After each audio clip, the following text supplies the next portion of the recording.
Welcome to this video on the neurobiology of anhedonia. We will explore how factors like trauma, mental health, and substance use impact the brain's reward circuits, leading to a state where life may no longer feel enjoyable.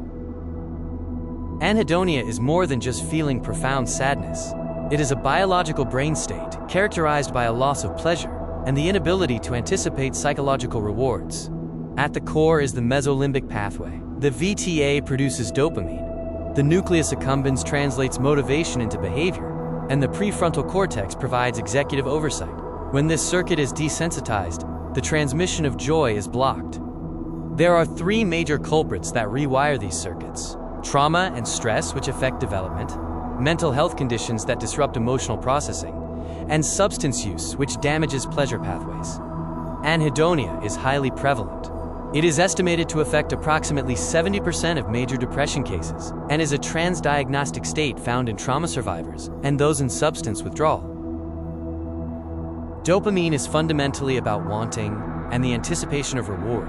However, chronic stress or synthetic highs cause dopamine receptors to retreat, leaving the brain unable to respond to everyday pleasures.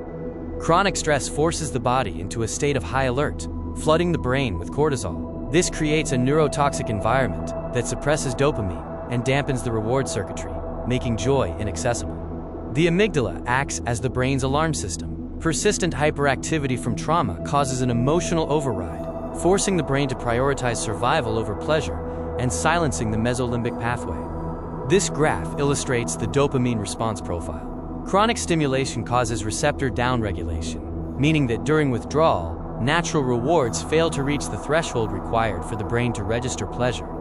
It is important to understand that anhedonia is a physiological state of anti-reward. It is a biological change, not a flaw in character, laziness, or a lack of willpower. Reversing these changes is possible. Approaches include medical and therapeutic interventions, creating a safe environment to lower cortisol, and behavioral activation to help slowly upregulate dopamine receptors. Thank you for watching. To explore deeper, visit co-occurring.ai, and our AI Chat Explorer can answer any questions you might have with total privacy and zero judgment.